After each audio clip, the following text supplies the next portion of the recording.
I'm sitting here with Mike, the OG scaler low ticket guy. We're not going to say who's the best low ticket guy, but you're one of the guys that's running the most ad spend to low ticket. So we're going to talk today about low ticket, funnels, hiring, systems, creative process, and all that stuff. Thanks for accepting the invite. Thanks for having me, Robin. Appreciate it, man. Yeah, so for a little bit of context, we're both in Dubai right now. So I'm impressed by how well you're performing and how sharp you are, because I know the time difference is quite a lot. What's the time difference right now? I think it's like 12 at night where I'm at. So yeah, I've been struggling a little bit with the time zone. I actually missed the yacht party we had, I guess yesterday. I was supposed to go to. I slept through it. So yeah, I'm still figuring out the time zone. Yeah, luckily we have a podcast that's hopefully also interesting to you. That makes it a little bit easier. You are a big low ticket guy, and I want to kind of start at the start instead of the end this time. Normally I reverse engineer it, but I remember that you launched back in the day the audiobook. That was a low ticket product. Was that your first low ticket product that you launched for yourself, or how did you kind of get into low ticket? My first ever product that I launched was called the FB Vault, essentially the Facebook Vault, and it was a $7 offer where I taught people essentially how to start their own fan page, get penny likes, and then monetize it through affiliate offers. So I used to do a lot of lead gen. Yeah. And I had a bunch of different offers that would pay me anywhere from like $5 all the way up to $40 for like name, email, phone number, and maybe like one question. And this was back when fan pages were hot and you could make a post and everybody would see it. So I used to have, at one point I had about 150 fan pages, millions of fans across all of them. And we would go and make a post across all of them and I'd be able to drive thousands of clicks. And I really went from making nothing to making, $3,000, $4,000 a day. And then I turned that into my first course for $7.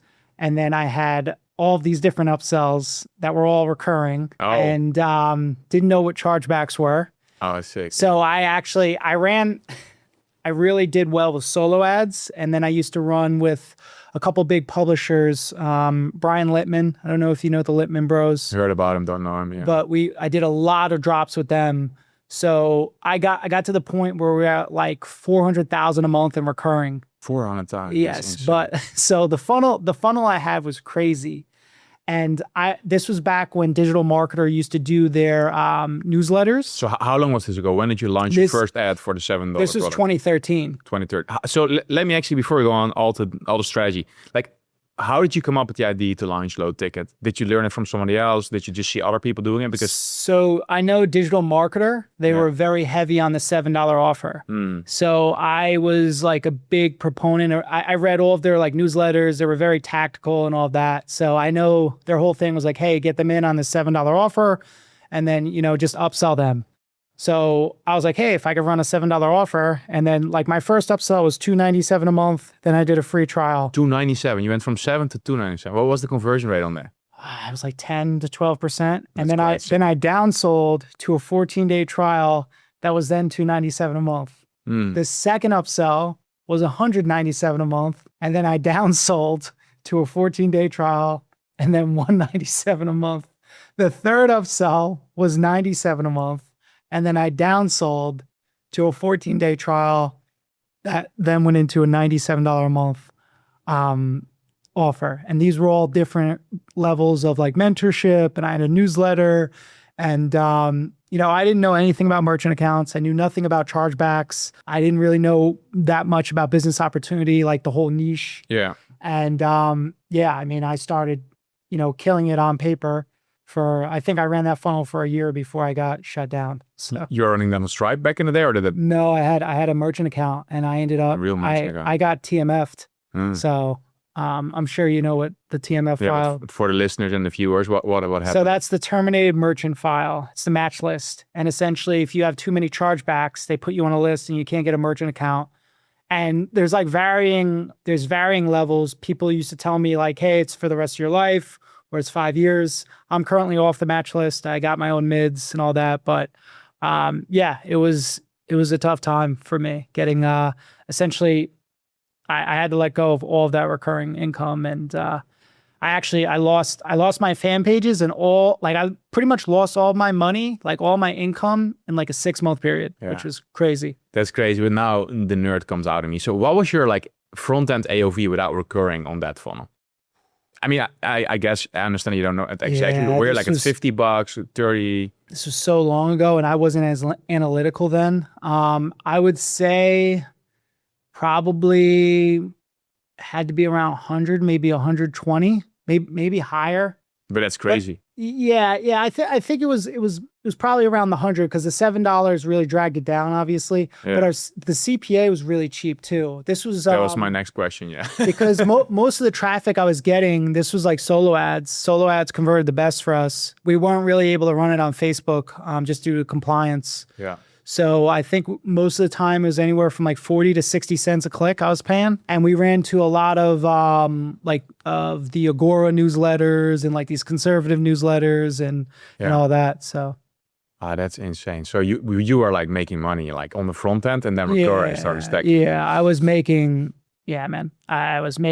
insane amounts of money. Like I was like holy shit, like I'm the greatest ever. Like $400K per month. Yeah, like I didn't know anything about anything. I hired an assistant.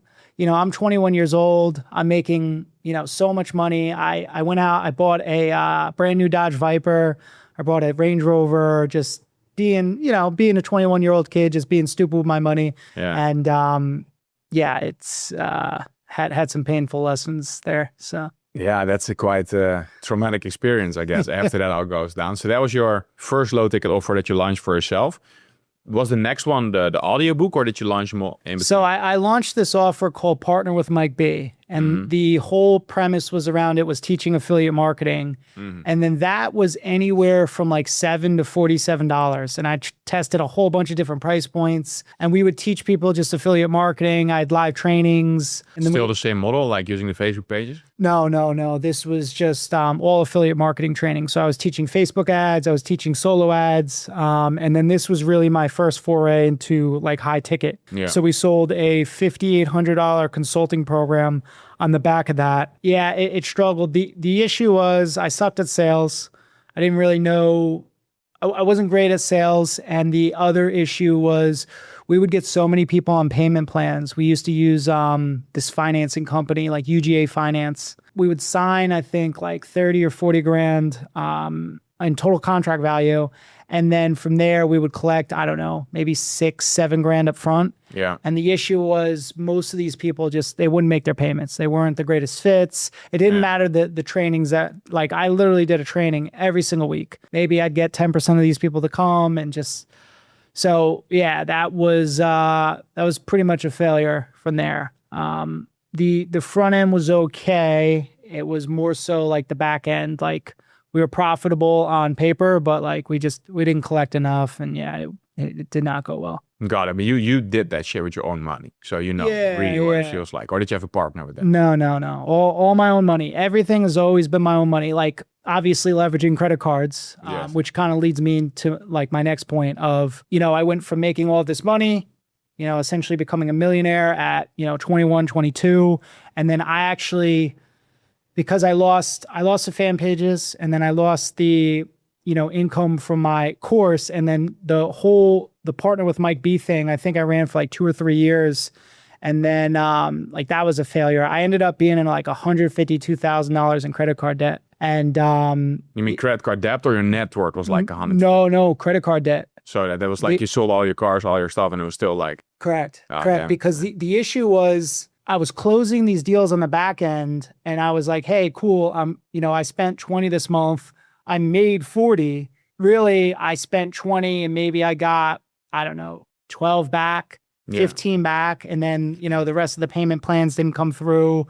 So, you're scaling in the negative with your back end. Yeah, exactly. So, but it led me to launching my agency by accident. And I eventually, figured it out, paid off all my debt, and it went well. So here I am. Yeah, and you're back to not being in minus 150K again. So you run the agency. What was the first time when you were considering running low ticket for your agency? Or what was the thought process there? So it was after I got I think like my first 5 or 6 clients. You're So quite aggressive with that stuff. Eh? You are like, if you see something working, you're jumping on it. yeah. So I made a couple posts on my personal Facebook profile, and like I had always built up my network over the years. So like, back in 2010, I originally started talking with like Russell Brunson, and then I always built my network. So I had a really nice network on Facebook, and I would make these posts on like how I was doing, and that led me to landing my first client, which led me to landing my next, 5 or 6 clients, which led me to saying, hey, I want to run my own funnel because I want to be able to have the pick of the litter of clientele. I don't want to be being forced to always make the post on social media and all of that. Like, I want to be able to run my own thing that brings me people, essentially on a silver platter. They're going to listen to a, 90-minute audiobook. They're going to jump on a call with me. They know what I've done. They know what I can do. It's essentially a laydown. And I've always said that I'm not the greatest at sales. I think I'm okay. There's like absolute killers out there. So I have to have, I like to have that where these people are coming, they already know what I've done, and it's a lot easier for me to, sell it to them. Yeah. So then when did you launch the audiobook? It was like right at the start of, I think 2019. It might have been the end of 2019 or the start of 2019, but right around there, because I took my first client June 2nd, 2018, and then actually, I'm pretty sure I launched my audiobook that November, and that thing took off. We were at a $21 CPA and like a $38 AOV out of the gate, and it crushed. I saw that one a lot. Yeah. Let's go through that. You launched it as the audiobook only with no upsells and order bumps, or did you immediately launch it with a bunch of order balls? No, so I had I believe we had one bump. We had an upsell, which was for like done for you ad templates. Yeah. And then I think we had a second upsell, which was like a free trial, and then it was like to access to a group or something. Got it. And to what levels did you scale that up? Like, how many sales did you do? We did 13,000 sales of the audiobook. That's crazy. So I think the highest we ever got to was like 2,000 or 3,000 a day. In spend. The biggest issue there was like the back end. So I tried to build a sales team a bunch of times and just failed, and it always went back to me kind of taking the calls. And then this is really when my agency started to take off too. So figuring out how to hire, compensate people, like literally like start to build a business. And I was spread all over the place. So I think if I was just running that funnel and maybe I had a consulting back end, I could have scaled that much further. But I mean, we went from 0 to 5 million in 3 years, and we went from no team members to like 40 team members with like 60 clients, and just like... You got to 60 clients? Yeah, 60 clients. Okay. 60 clients was the most we ever had on the roster at one point. Which was all just because of your low ticket funnel, or like 80% of it. I would say the low ticket was like 50 or 60%. What would happen was the low ticket opened up a lot of doors for us. And they would see me all the time. So maybe they didn't buy it, but they would see me all the time. And then, like I ended up working with Russ Rufino, and that was, he referred me a whole bunch of clients. And there was a bunch of people that I would work with a big client, and then they would bring all their coaches and consultants into our agency as well. And, it was just a snowball effect, essentially. That's a crazy flywheel. Yeah. Why did you never do the whole consulting thing? You just don't like it, or you feel like you can do better with the agency? What's the thought process there? I think it goes back to the sales piece. I've never been able to fully nail that. And then the consulting model is completely different from running an agency.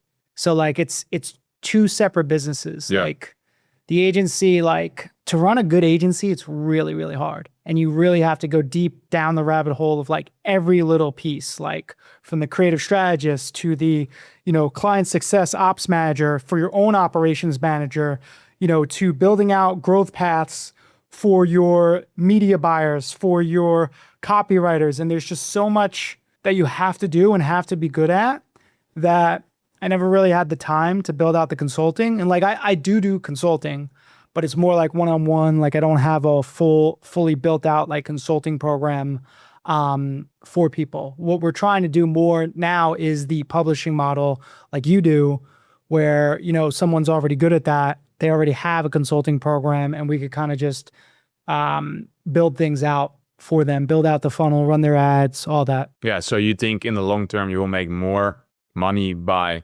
publishing other people than adding your own consulting part of the Yeah, I think so, because I think the marketing niche is so saturated. Yeah. It's so hard that if you're not 100% in it, like focused on that, like how are you going to compete with the Cole Gordons? How are you going to compete with the Russ Ruffinos? Like your course isn't going to be as good. Your coaches aren't going to be as good. Like I know I'm one of the best marketers in the world when it comes to direct response. Yeah. I'm not one of the best coaches, like consulting programs or all that to bring mass market of people through something. Like I can't, we've taken on people that have been like 0 to 1 in our consulting program. And it's very difficult. Yeah. I just know if somebody's like, hey, I'm world class at teaching people how to sing or whatever, scaling that person up is going to be so much easier, and putting my marketing and capabilities behind that person, it's going to be so easy for us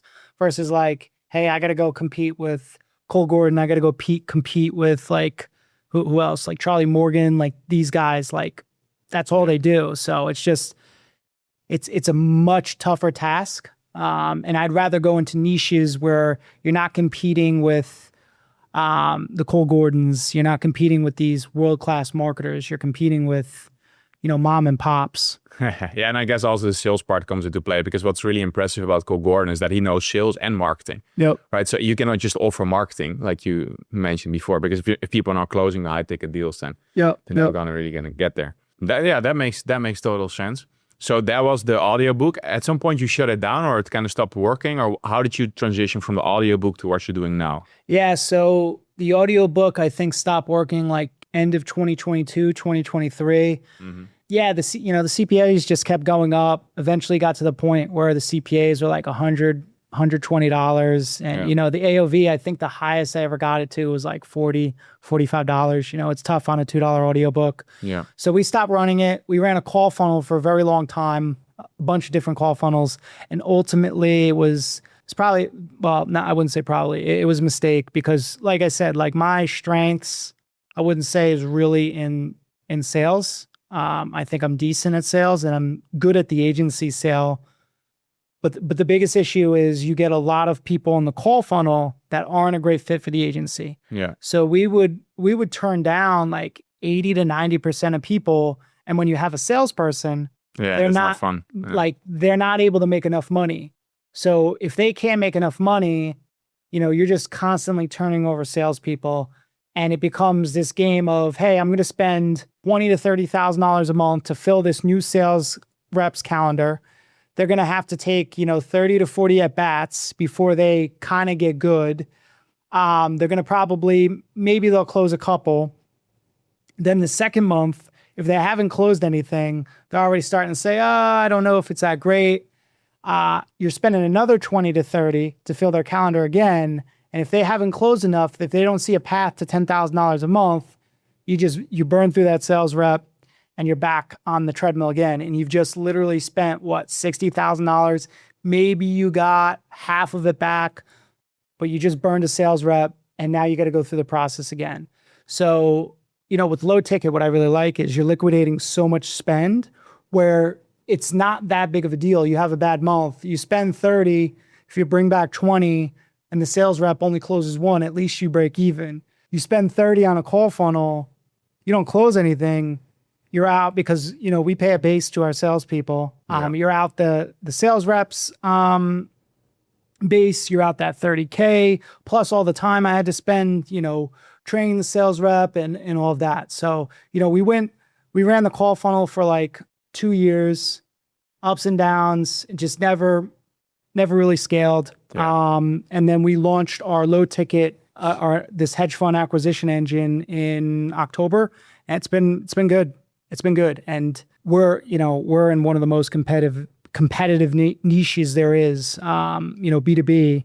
like the CPAs range anywhere from like $150 to $200 on any given day on a $29 offer. So it's tough to compete, but like we're like 72 to 80% liquidation, just depending on the week. And the leads we're getting are the best we've ever gotten. So yeah, that's where I wanted to zoom in a little bit deeper and take a step back. It's like, how did you like come up with this offer or finalize this offer? Because that's when I looked at it, I'm like, I think this is going to be such a, nerd subject that's going to attract like super high quality people that already kind of know, right? These are people that are probably running VSLs and webinar funnels, and they're like, hey, what's this like hedge fund funnel, right?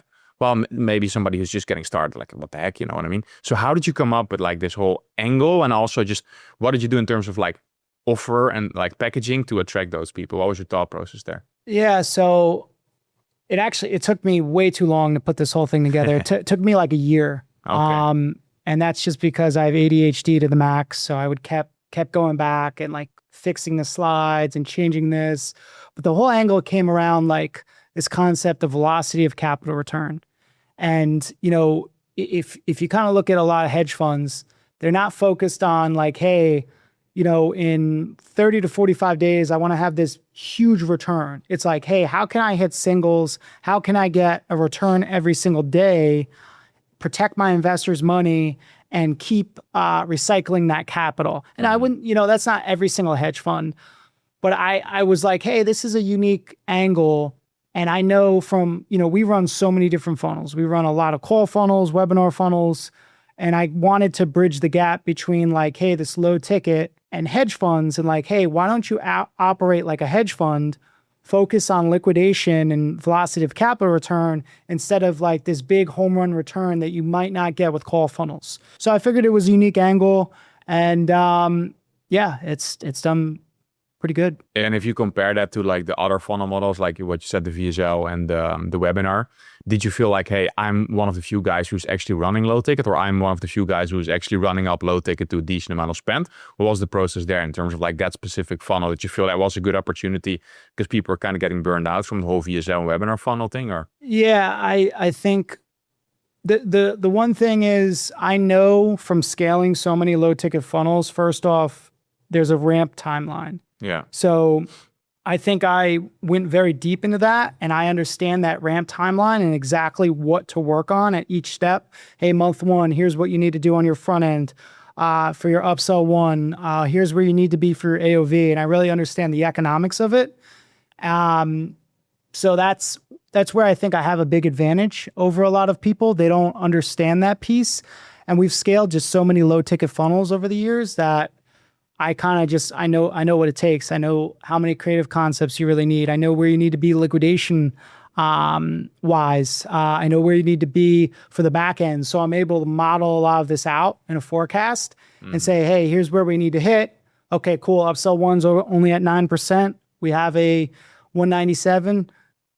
We've ran 30, 40 different $197 upsells. We could probably get to 17 to 20%. Let me take a look at all these different pages we've ran. Okay, cool.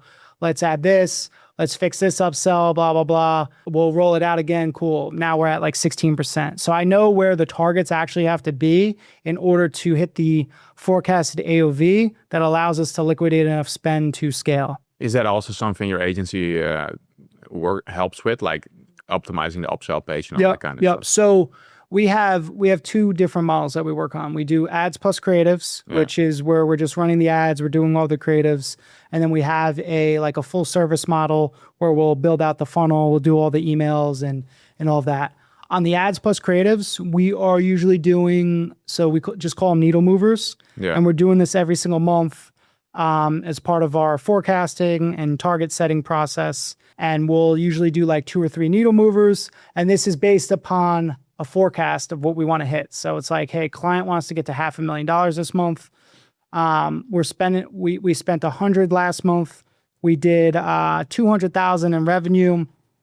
We know in order to get to 500, not only are we going to have to put together this many creative concepts, but we're also going to need to hit this conversion rate on upsell one, which will allow us to liquidate enough spend to offset the higher CPA we're expecting. Got it. So you also have models for the CPA that will go up when you scale. Yeah, exactly. I mean, if we're doubling spend, I'm usually forecasting like a 30 to 40% higher CPA.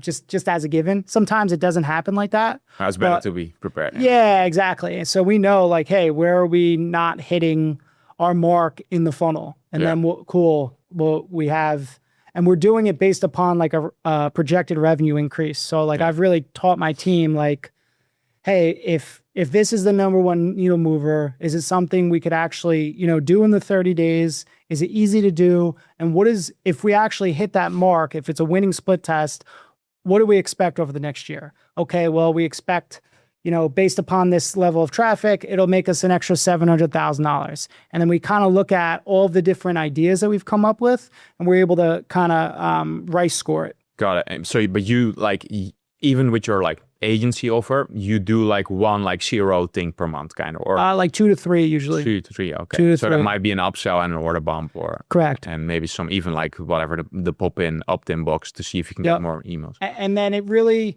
just depends on the client. I would say 90% of the time we're just telling them, hey, here's what we should do, here's the target, and they're able to do it. On some of these clients, they don't have that operator, like that marketing ops person that could set it up. So we'll just go do it because we know, hey, if this is a winning split test, we'll be able to spend X amount more, scale them up.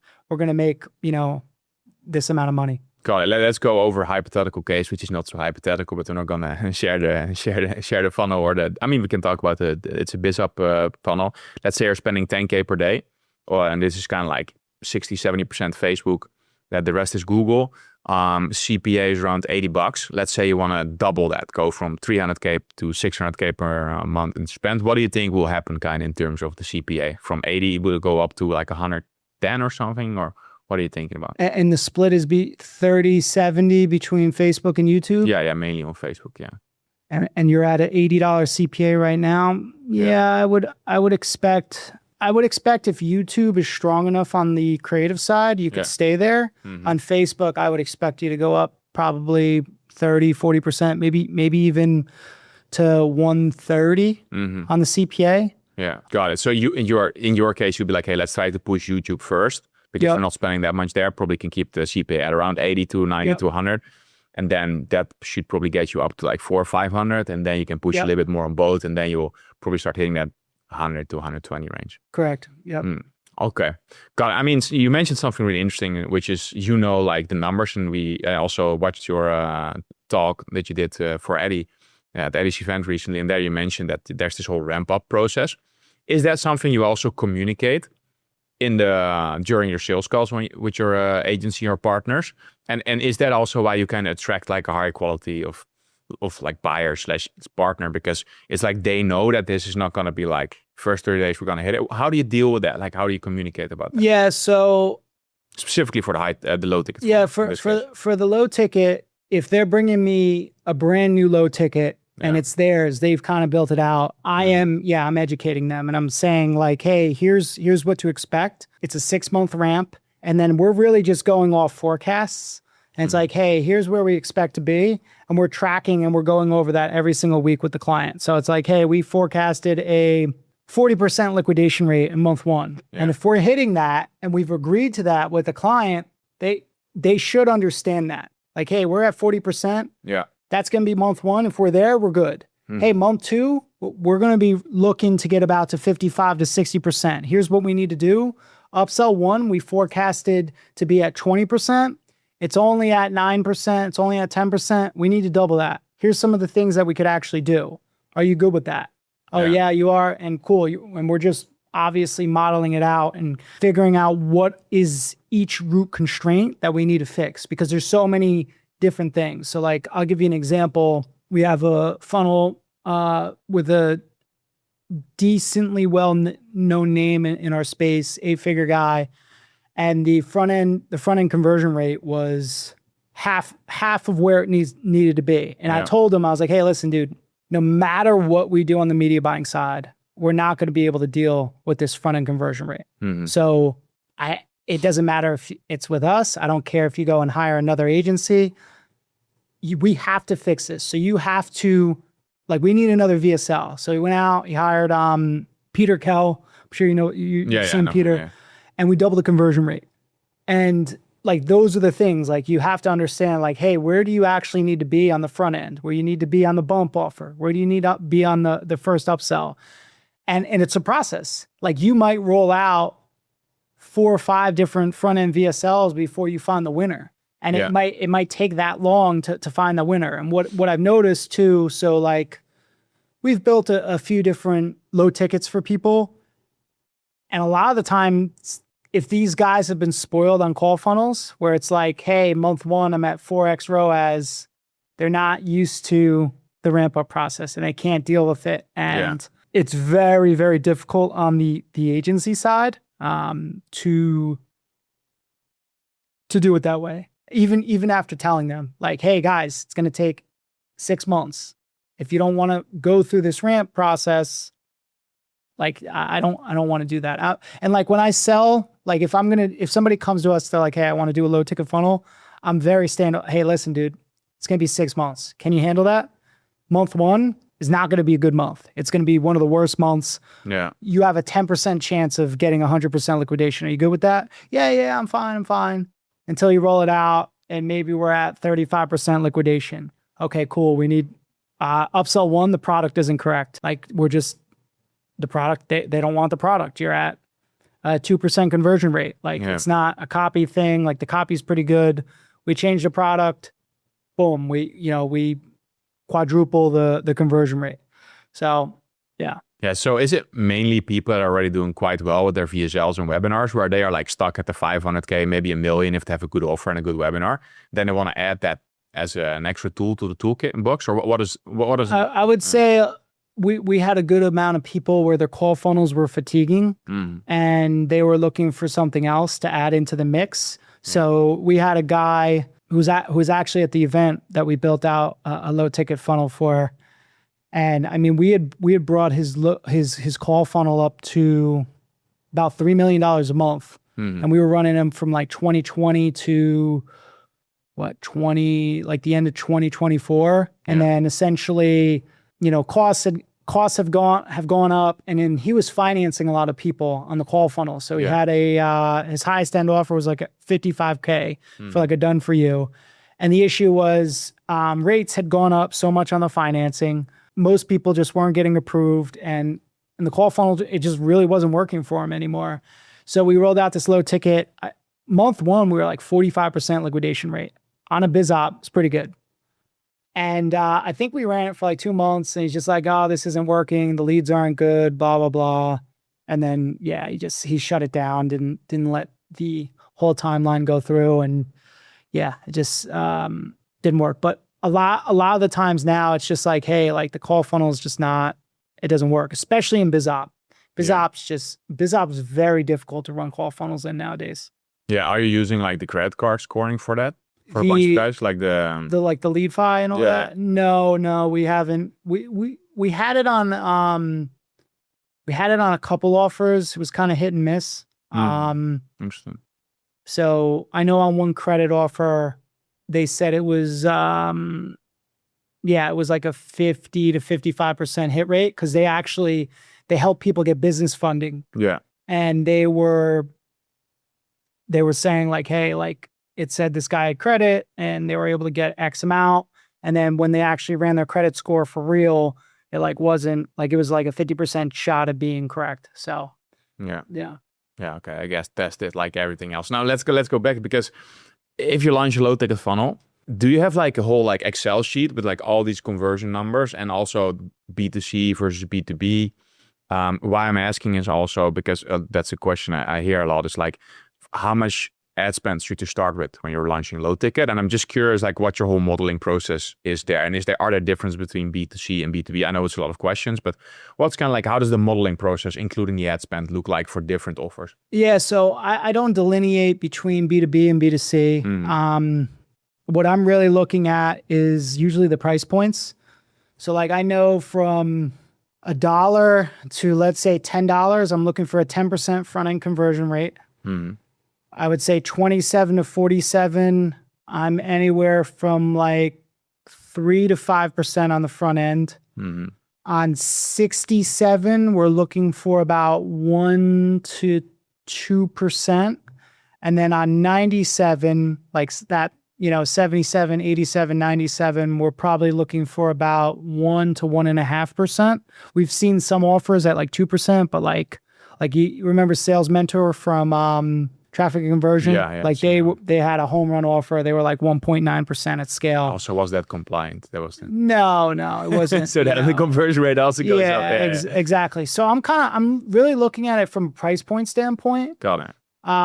Just from what I know, like where does it convert at? And then, a lot of it is going into like the big three, like these big three: health, wealth, and what's the third one? Relationships or?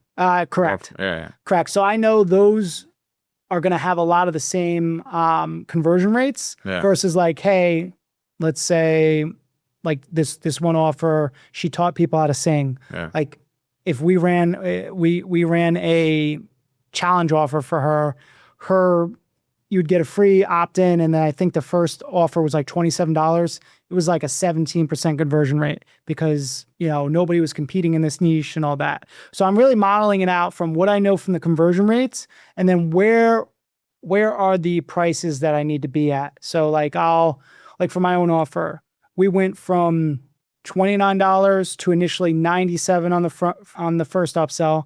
We recently doubled that to $197. That was a winning split test. And then the second offer is $67. And then, we have the back end conversion rate. So a lot of it is knowing what we have on the price points and then from the products as well. So like for the bump offers, we really like to do software.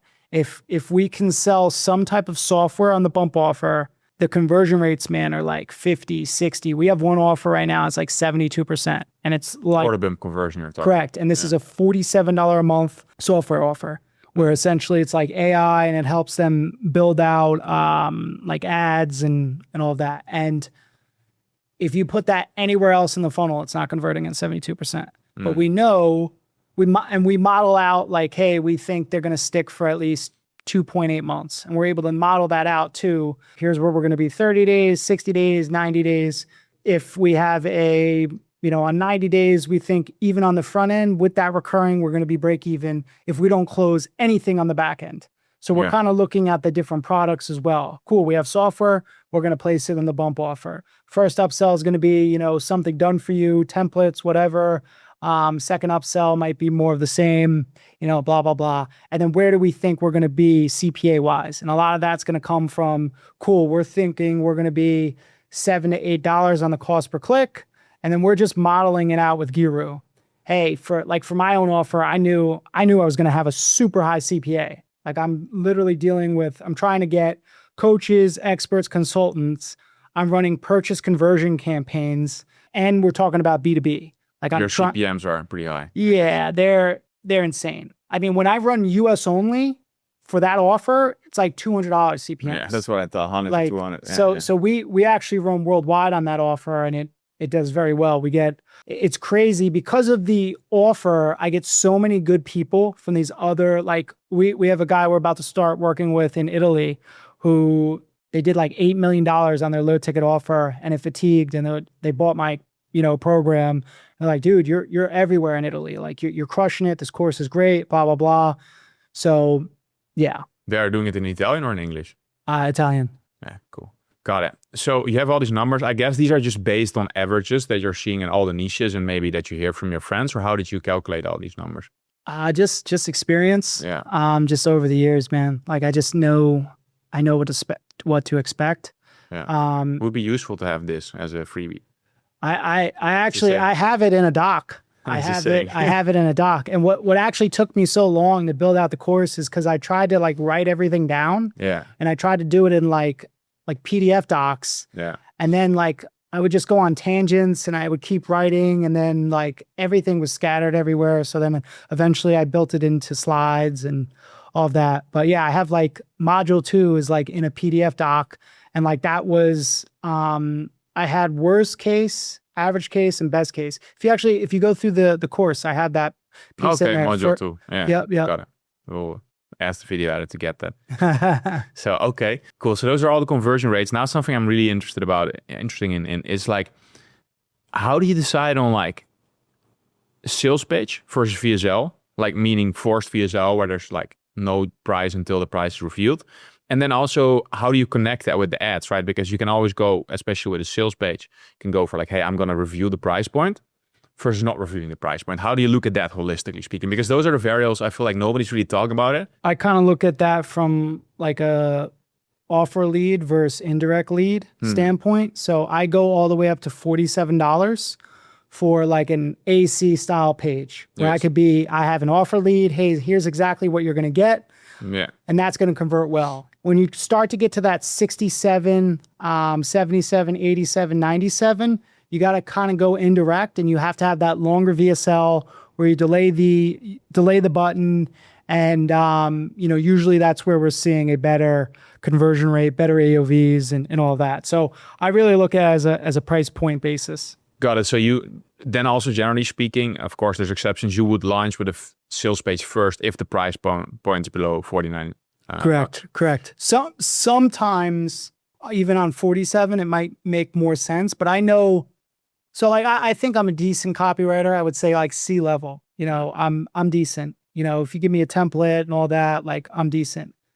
When you start to get with the indirect VSL and you're delaying the button, like that VSL has to be so good. Yeah. You have to keep their attention, and then split testing is very difficult.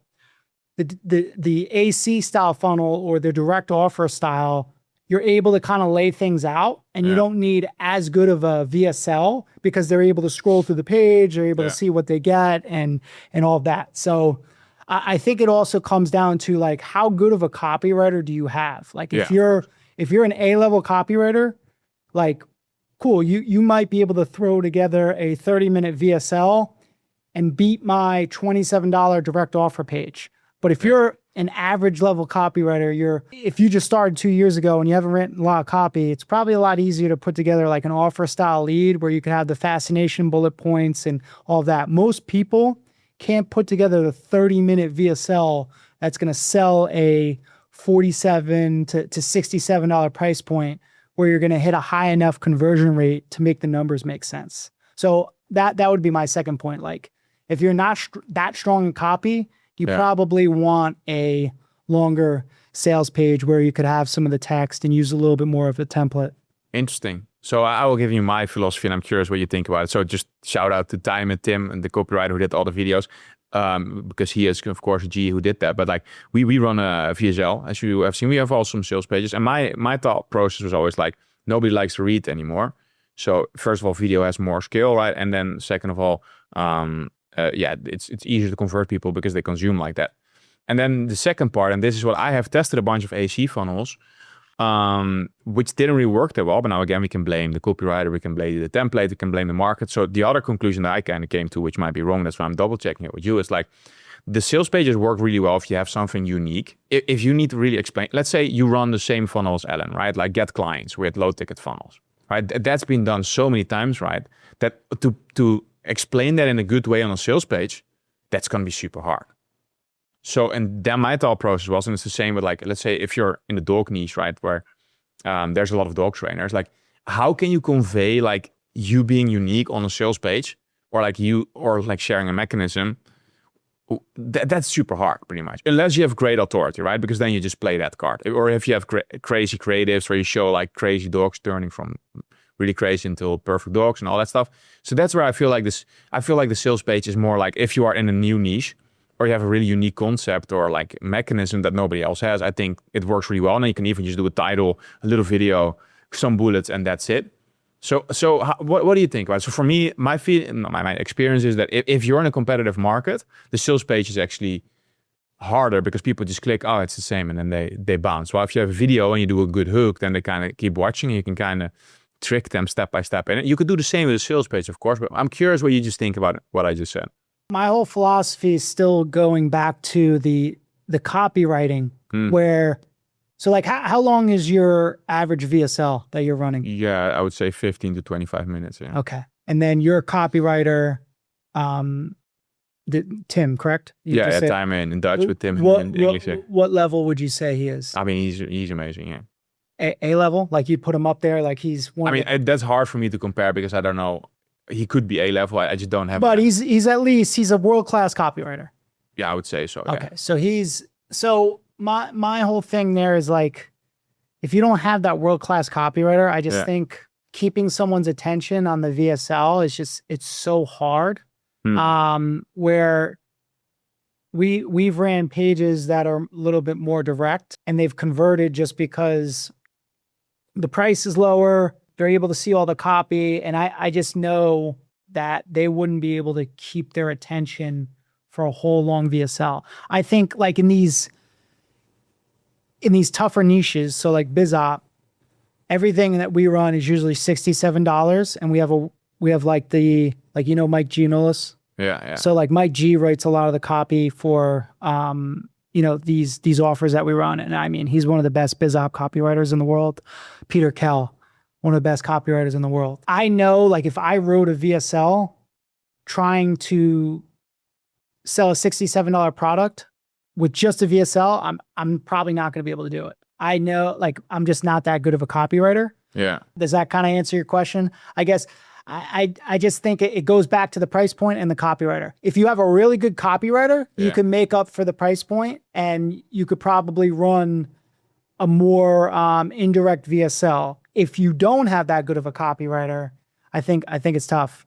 I think you're not going to be able to convert high enough and keep people's attention long enough for it to convert. Like on a $27 page, keeping somebody's attention for like 20 minutes, I think would be hard with a lower level copywriter. Yeah, I get what you're saying. And also what you mentioned with keeping the engagement, there's also the whole like VSL part. Yeah, the right? split Like testing. That as well, but like editing the VSL properly. Yep. I guess that makes it also hard. Yeah, why I'm bringing this up because he crushed it better with VSLs than with sales pages. So that's why I'm like, he is good, right? But it seems that VSLs are still doing better. But to be fair, maybe then because of the editing and how good he is with the editing, that outperforms maybe the page design. Well, yeah, I mean, your editing is very good.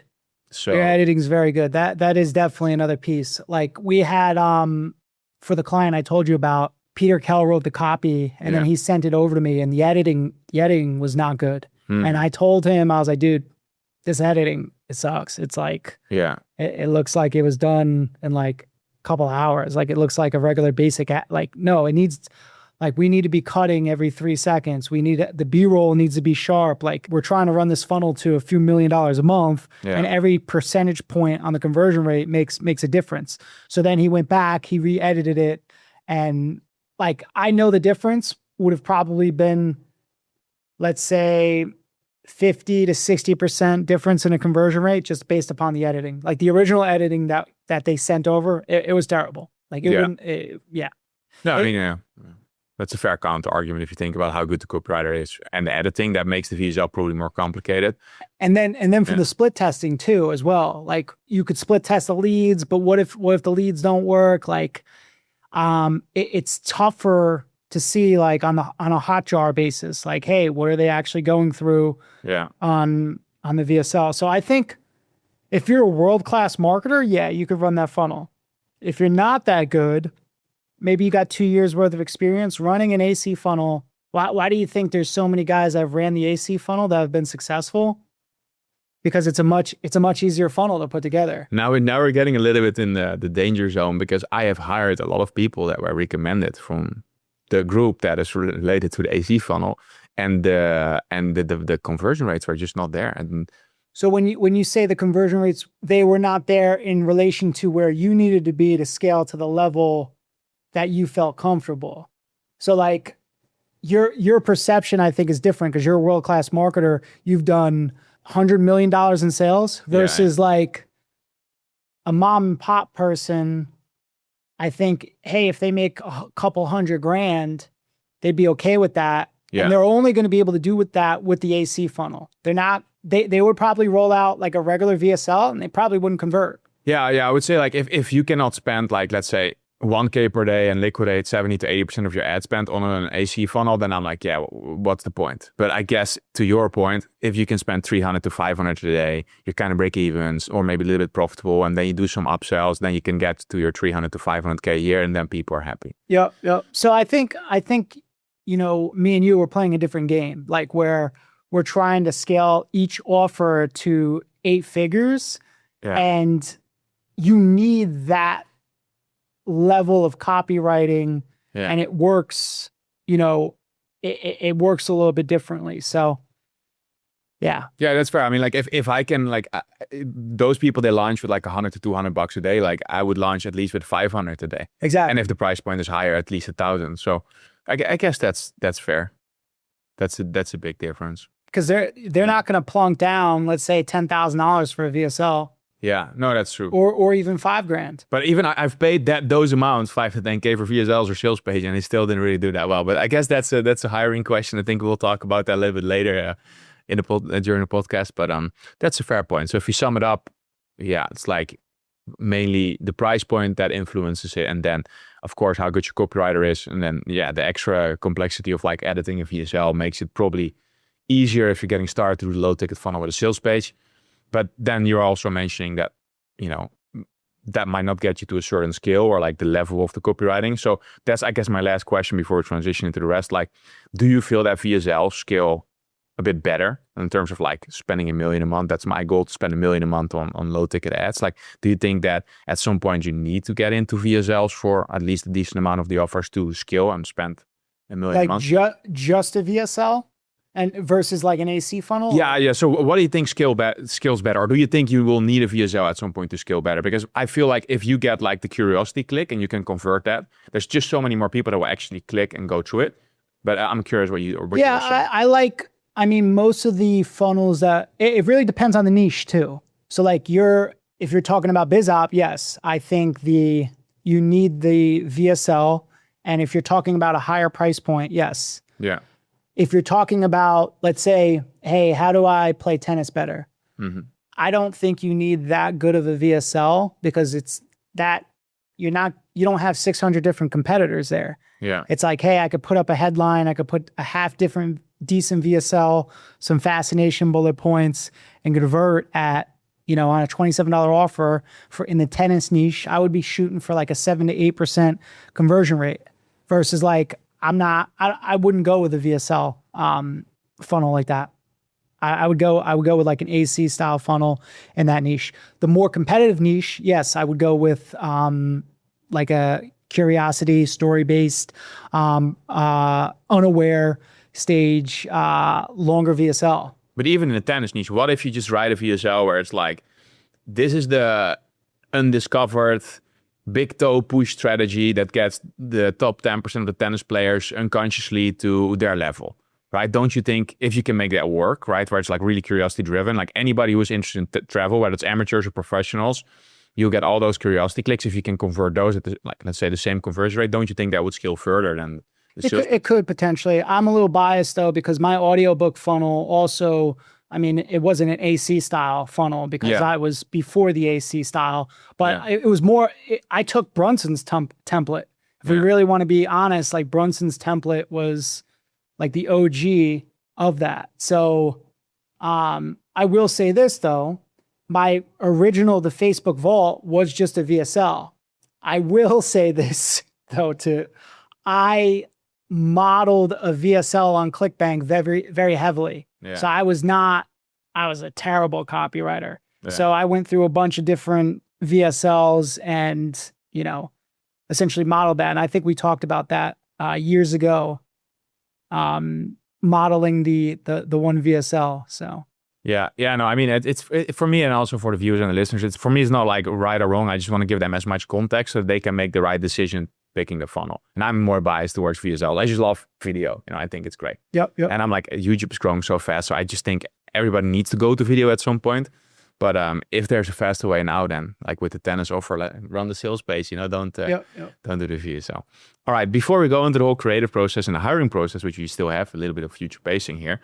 I'm just curious, like, we just kind of analyzed like price points and price points, sales page versus VSLs. And I'm also curious about that with just funnels. Because what I'm trying to do for myself right now is like, I'm trying to figure out like which funnel to use at which stage or at which point for which person. So right now you have the VSL, right? The book a call funnel. We have the low ticket funnel, let's call them sales page and VSLs.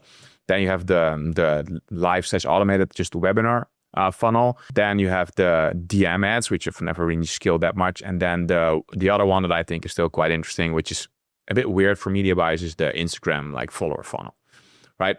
What is your like thought process on that? Like VSLs, book a call VSLs, really hard nowadays, I think, in BizUp, even in investment niche. Yep. And it's easier to do a webinar because they're actually getting all the education they need, which makes the sales process easier and they actually build trust. That's one of the things where I look at. Like, I think VSLs are getting harder and harder for BizUp, and it's easier to do low ticket or the webinar funnel. How do you look at like those 5 funnels, the M funnel, like Instagram follower funnel, webinar funnel, low ticket funnel, and VSL funnel? When do you think like you can use certain ones, or when do you add or a certain funnel? Yeah, I know this is a crazy question, but so I think it goes back to the strengths of the founder. yeah. So if the founder is really good at sales and has a good sales team, Yeah. then you could run a call funnel. And let's use that as an exemption, because do you know anybody who's making more than $1 million a month without like a good sales team? Well, the other part of the coin is like you could hire, like I know a bunch of really good sales agencies where you can install that. I think you're only able to get the sales agency in there once you get over the hump. Mm-hmm. So, but if you're asking my question of like, what funnel do I like the best in a highly competitive niche? I really like the low ticket because of the feedback loop. Yeah. And I know, hey, I'm rolling this out. I'm at a 35% liquidation rate. I forecasted I needed to be 5% on the front end. I'm at 3%, and I kind of know, cool, I'm gonna split test the VSL. I'm gonna roll out another 3 VSLs. On the bump offer, I know that we need to be at this conversion rate. We're currently here. Maybe I'm gonna split test a couple of the different products. Mm-hmm. And I know that it's a process, but I could get to 70 to 80%. So like, I'll give you an example for my own offer. When we rolled out month 1, we were at a $57 AOV. And the CPA was coming in at about 140 to 150. I went through essentially like the whole playbook that I go through in the course. We're at $121 AOV now. Now our CPA is actually higher because we're converting a little bit lower on the cart page, because I added a radio button, I add some stuff, but 121 on the AOV, and then we're at like 170 to 200, just depending on the week for the CPA. Mm-hmm. So it's a lot more linear for me versus like the call funnel is just, it's very difficult nowadays, man. It's just like the show rates are very difficult. Depending on the niche as well. Like if you're targeting coaches, consultants, all of that, and I don't know if he cares if I say this, but like I talk with Russ Ruffino a lot. He's like one of the #1 guys in the space, and I know for him, like the market's so jaded that he literally had to roll out like a $27 live webinar to get these people to attend, to then go to a book call. Yeah. So they showed up and they weren't as jaded, and, he could actually close them, because it got to the point where I believe he said it was like $1,500 to $2,000 to get somebody to show up for a call. Yeah. Which is like, how do you make those economics work? Like, it's very, very difficult. So yeah, I'm a very big fan of the low ticket. I have just so much experience with that I can kind of just go through my playbook of, hey, I'm going to split test this. Here's where I need to be, and kind of, arrange everything. Yeah. So if you go back to like the strengths of the founder, like I that's also where I came. Like if you're good at marketing and kind of good at tech, I think like starting the low ticket funnel is great, right? Because even if you're a beginner, you can liquidate a bunch of ad spend. Then the low ticket funnel is proven to scale to, $1 million plus in ad spend per month. So I think the low ticket funnel is quite like an evergreen one, that it makes sense for everybody at some point to add it. Would you agree with that statement? Yes. And I to your one point too, for like a newbie. Yeah. I think like for a newbie, like most newbies can't put together a good webinar. They're not going to be able to, and it costs so much to get somebody to show up to a webinar nowadays that Like it's just all these funnels are very, very difficult for some of these niches. What I will say is if you're in an obscure niche, like there's a guy right now, he teaches business owners with ADHD how to, run their business, and essentially, bro, he's doing like 10x ROAS. Like it's an obscure niche. It's a niche within a niche. It's not only the ADHD niche, it's business owners with ADHD. So like, but if he went into, let's say, like the BizOp niche and he ran his same webinar funnel, he destroyed. Yeah, he would be destroyed. He would probably spend, 30 grand in like 90 days. It wouldn't work. And he would be back out and be like, hey, marketing doesn't work. Yeah. I mean, the webinar I always put at the like more advanced stage because it always makes sense. You can run your DM funnel, you can run your profile funnel, you can run your low ticket funnel, you can run your VSL funnel, and then once a month do a webinar, start practicing it like that and kind of build it up. I would never really launch with that unless you're already doing really well. Or I guess that's where, like, if you do the call funnel, you compare VSL to webinar, there are some niches where you just need to do so much more educating that you cannot get that done in the VSL. Yep. But the webinar, I would almost never recommend anybody to start with. I would do that on top of something that's working. What do you think about that? I would agree. Yeah, I would agree. And then you have the other part, which is like the Instagram DM strategy or the Instagram profile funnel, like running followers. That depends. Like if you're not good at social media, you should probably not try that. But if you're good at social media and you're already like making 5, 10, 50, 100K per month, then you can just boost your posts, get more followers and run some DM ads. It doesn't scale that well. And then if you don't have any of that, then I think you're back at the VSL funnel and the low ticket funnel. Yep. One of those two. I would agree. I the one thing I will say about like the whole social media thing, like I launched my agency because of the whole social media thing. I wouldn't say I'm I don't pump out a ton of content. I'm trying to do a lot more of that this year. Like I've seen, what Eddie has done, Jeremy Haynes as well. Like Jeremy's printing money with his YouTube. And I think half his mastermind is now from YouTube. It's crazy. Exactly. So, but I would consider myself a decent writer and I'm very analytical. So a lot of the posts that I put on Facebook are very tactical and everything's rooted based in actual numbers. Yeah. And that's allowed me to get millions upon millions of dollars in clients. So to kind of go back to that point, my 6th ever client was off of a post that I made about my Facebook ads audiobook. So if you ever see this, John Gian, he essentially changed my life overnight and really put my agency on the map. He bought my audiobook from a post I made on Facebook. We started running an offer in the Amazon niche. Yeah. We scaled that to $2 million a month. And this was I was literally renting an office from my dad for like $750 a month, had 3 other media buyers, and we were getting paid anywhere from like $100,000 to $200,000 a month. And our overhead was, I don't know, $10,000, $15,000 a month. Mm-hmm. So that goes back to, hey, I made a post on social media talking about this Facebook ads audiobook.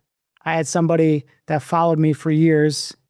They bought it, booked a call, and now they're a client. So yeah, if you're not doing that, if you're not getting any sales in, then it's probably hard to run those kind of social media funnels. Yep. Yeah, that's also one thing that I'm interested about because there's like, you can nowadays boost these LinkedIn posts like a personal brand post. And it's like super cheap. I'm really curious, like if you write some good articles or something, if that will work. So if anybody knows, reach out. I would love to have you on the podcast. But yeah, cool. All right, I think we kind of went over the low ticket funnel from A to Z. How you think about it? And maybe I will put the link below and then to your course in case people want to check out like all the conversion rates they should be aiming. We know when to pick a sales page, VSL page. How to put your funnels together and which ones to pick at which stage with which strengths. So I guess it's time for your favorite part of what you're doing, which is your creative systems. The biggest thing that I learned from looking at your stuff was like, there's cost involved into the production, right? So you don't think about it like, oh yeah, everybody like, there's this guy, Mark, he's like, run more ads, right? He does AI ads, so it's a bit different. But if you're producing with a personal brand, right? You're recording, you have a video guy, you have a video editor, you have a script writer. Yeah. That actually costs money. So I think that was for me interesting. Like, oh yeah, you have also an opportunity cost here, like and a real cost if you produce content. So let's get started with your creative process before we go into like the cost calculation, which was just an eye opener for me. Let's go into like your whole process there. You figured out like everybody else, like if you spend a bunch of money on ads, things saturate a little bit faster. And what have you been doing nowadays in the current environment, the last 3 to 6 months, to stay on top of that and still scale in terms of like creative production? And what have you been focusing on?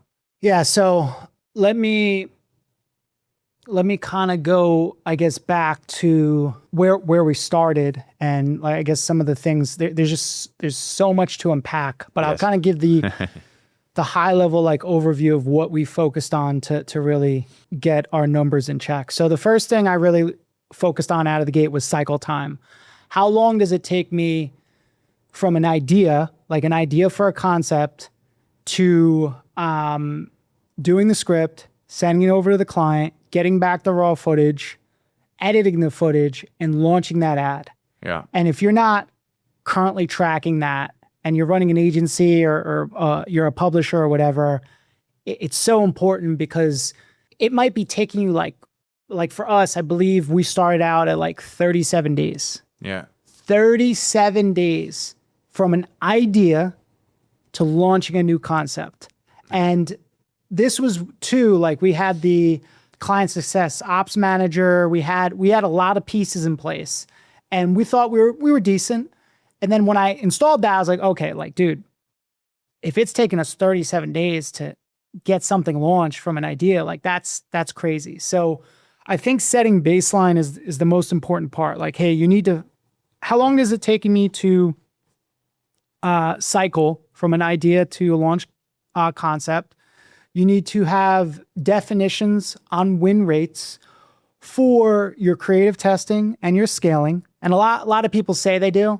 They don't. They're kind of willy-nilly about it. Like, we literally have everything set up in a Google Sheet with hard definitions based upon a forecast. So we forecast every single month. Hey, we think we're going to be at a $350 CPA based upon this level of spend for this client. And then that 300, because it fluctuates every month, if you're spending a lot more money, you're going to have a much higher CPA, or you're spending less money, you're going to have a lower CPA. So that's another point. Like, you need to forecast every single month. You set your definitions. You need to track your actual win rates at the creative testing level and then your scaling level. So that's the number 2 point. And then the third point, the biggest thing, was you need to have an operations manager who literally is focusing on all of the operational metrics of your creative department. So one of the big mistakes that we made out of the gate was I had my director of ops try to do it out of the gate, and just it never really went anywhere. Then I had a project manager who tried to do it, and like it got better, but then it fell apart. Then I tried to have our account managers pretty much manage it. What really moved the needle is I set the operational metrics that we were looking for on the creative side. And then I installed a client success ops manager. First one failed. The second one that we have right now, shout out Hussein, if you watch this, you're doing a great job. I tell him all the time. Every single day at the end of the day, I meet with him, and we've been meeting I installed him in August. It's now February. I meet with him Monday through Thursday at the end of the day to go over pretty much everything. And I've been guiding him along the way. But having someone who's literally focused on cycle time, win rates, managing the videographers or video editors, making sure that they're hitting their creative concepts and kind of running it from a whole operational factory perspective has been the biggest piece. And then, adding all these little things in. So hopefully, I don't know if you want to dive into any of those little pieces first, but like those would be the biggest things that unlocked everything for me. Setting baseline, where do you need to be? Tracking the win rates, like your quality, and then you need someone who's just focused on that. Like you can't have your ops manager who's also doing your HR and your finance run your creative ops. There's just too much that goes along, especially if you're you're doing a couple hundred creatives, like a couple hundred video concepts a month. Like you need a full dedicated person that's constantly refining and reporting on those metrics, doing debriefs at the end of the month, and likes it too. Yeah, and so he's, for example, also coordinating with the client, like, hey, the scripts will be ready in 3 days from now. Can we schedule the recording session? Then da-da-da-da. Yep. Then after it's recorded, he's following up with the camera guy or the clients, like, hey, is this uploaded? So I wouldn't say he's doing that much. So we actually have it now where we've automated the script going into the client channel. So the script goes in the client channel. We have approval or make changes. We've automated the video approval. So it goes in there. They have a frame link. They could do approve. And then we also, we track when they're actually launched and, all of that. I would say he is on top of the scheduling, but that's also with our growth marketing manager too. Like our growth marketing manager is liaisoning with the client saying, hey, based upon this forecast, based upon your target, you want to spend $500,000 this month. You want to hit $500,000 in sales. We need to spend another $50,000. Based upon our current win rate, we need to get another 30 creative concepts filmed with you. Here's what we need to do. Okay? Yeah. So. Got it. Cool. So you have a whole pretty much creative director, I would say, that's taking care of everything. Like you mentioned your cycle time before is like more than 30 days. What is that right now? 9 days. 9 days. 9 days. So, I mean, a lot of that came down to like accountability, just somebody literally managing that metric and essentially reporting to me every day. That's another key thing. You want something done, just literally have a meeting at the end of the day with the direct manager and just go over it every single day. I think that's a mistake that I've made where I've let other people handle it and the numbers just don't ever get better, and it's because the accountability wasn't there. Like if this is your major initiative, meet with the direct person every single day, coach and mentor them, and the number has to get better or they're going to probably get let go. So yeah, sick. What's the secret to creating winning ads in terms of the research process? So if we want to get into, I guess, the ideation process, the first thing I would say is you need to have a structured meeting every single week. So, and ideally that's going to be your creative strategist. So if you don't have a creative strategist, you're the creative strategist. Yeah. And you really need to be, first off, looking at the winners. Okay, what are the winners? What stage of awareness are they in? What type of lead type are they? Is an offer lead? Is it telling them, hey, here's exactly what you're going to get when you're going to get it? Or is it maybe like for your stuff, a lot of it's indirect. It might be a story-based lead. And for your ads, a lot of your ads are indirect. So hey, I'm going to go with, most of my scripts are going to be indirect. I might have a lot of story-based ads that I'm going to write. And that's kind of where you're going with. And you need to track that. So I'll give an example. So you're categorizing the ads that are winning. Yeah. Correct. And I'll give an example where, my copywriters kept screwing this up, where I had one of my call funnels for our own stuff was an offer lead style. Very, very direct. Here's exactly what you're going to get. Very like Cole Gordon-esque. And they kept writing like indirect leads, indirect ads for it. And I'm like, hey guys, like, are you looking at the VSL? Like, it's an offer-based lead. They don't care about Mike B's story and, how he started his agency and this, that. And like, we don't need this grandiose lead. It's an offer lead VSL. Let's write offer leads for it. And then magically our win rate went up. So I think understanding like, and it's such a simple thing, like, but like even on my team, like these guys were getting it wrong. Like, so if you're not, I would say understanding what stage of awareness and the lead types that are currently winning. Obviously doing your Facebook ads library research. The third thing I would say is if you're going to high ticket, mapping out 3 tiers of buyers. So tier 1, I look at tier 1 as the quickest to close, the highest LTV, and especially in like our niche, like our types of clients, the difference in LTVs could be astronomical. So like I've had clients that have paid me, a few $1 million over a couple years. Same with you. And you know, hey, this is exactly what that person looks like. Hey, they have a sales manager. They probably already have 5 salespeople. They have an Instagram with, 100,000 followers versus like a tier 3 type person. Tier 3 might be, in the agency space for us, it might be they're spending 10 grand, they're making 20 grand back. They're doing all the sales calls. They're doing all the client fulfillment. And I know, hey, we could take that client on, but they're not going to scale. We're going to blow them up. Like we used to take clients on that were in tier 3 and we would scale too fast for them. And then they would churn because it just didn't make sense. It's like, hey man, like I'm getting overwhelmed. I'm taking 10 sales calls a day. I'm doing client fulfillment. They can't hire. They've never hired and they just don't work. So going back to that, understanding what is tier 1, what is tier 2, and what does a tier 3 client look like? And then writing to those different avatars. Yeah, that's something that I want to ask you a bunch of questions about because, but we probably won't have. I mean, I will actually ask you one quick question about that. Like, is this something you evaluate every 1 month, 3 months, 6 months, 12 months? Do you keep optimizing with like the qualified lead setup or? So when you say optimizing the questions and how do you define a qualified lead? Do you analyze the sales, look back at the answers and then kind of fine tune that? Or is that at some point you just dive it in? So we used to, when we were running a lot more call funnels, we used to tweak the questions a lot. And then, we would score all of the questions and all that. We don't run a ton of call. I think we're only running one big call funnel right now in the business funding space. Yeah. So we've tweaked the questions there.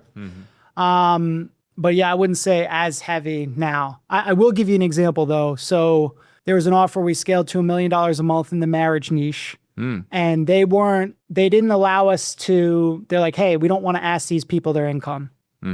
Like, it's just not, these people are about to get a divorce. Like they're not looking, they're not looking to say, hey, I make $250,000 a year. So what we came up with was, what stage are you at in your career? And what we found out was people who were self-employed, who were retired or in a management level division, they had a much, much higher correlation to closing. I think the close rate on that cohort was 66% higher than people who were retired, unemployed, or a student. So we had to play with that a little bit, kind of like, hey, we don't want to ask about income, but it became an issue. It's like, hey, how are we going to optimize a qualified person if we're not able to figure that out? Okay, well, what else can we look at? All right, well, where are they at in their career? Yeah, it works great. I modeled that one after yours. Like, this works great, especially now people lie about how much money they're making and are they willing to invest. So I use this exact same question on a bunch of ones. Yep. You have a whole meeting once a week. Then you go over all the accounts and then people just need to present and share IDs. So what does the process look like? How do you collect it? How do you... So we have a whole doc that the creative strategist has to fill out with the client success ops manager, but the creative strategist really is the meeting owner. So they are the ones running that. We like them to submit all of their ideas beforehand so that we can go through them. We actually go through an ICE scoring process. So the big thing is like, do we believe that this has a high enough chance to hit a 20% or better win rate? And then is the client actually going to shoot it? Because, this is another big thing. You'll have clients where they're like, I'm not shooting that. I don't like that idea. So we score all of these. We make sure that it's actually going to pass. And then we are at the start of the meeting, we're going over the win rates and we're saying, hey, are we on track to hit our win rates and the forecasted amount of concepts that we need to hit in order to hit their target? Yeah. So you look at, hey, will this hit as a high likelihood of hitting the win rate? Will the client record that? Is there any other variables? Complexity, maybe, if it's a really hard ad to record in terms of like so this is a meeting I've removed myself from over the past couple months just because I've been taking all the sales calls. But I have a pretty good creative strategist in there. It took me a while to actually get myself out of this meeting. But yeah, it's essentially like whatever the ICE scoring is. I mean, hopefully you could overlay it in the podcast. But yeah, it's just like 3 denominators on whether or not it's going to work, how hard it's going to be. And then there's one other thing in there. All right. Unfortunately, I could only ask 40 to 50% of my questions, but we are going to get kicked out of the studio here. So thanks for being on the podcast, and hopefully we'll meet in the same city again, which is going to be quite rare because, I only go to Miami and Dubai, and I don't think you're there that often, but hopefully our paths cross again. And thanks for inviting or accepting the invite, and hopefully until the next one. Awesome, man. Thanks for having me.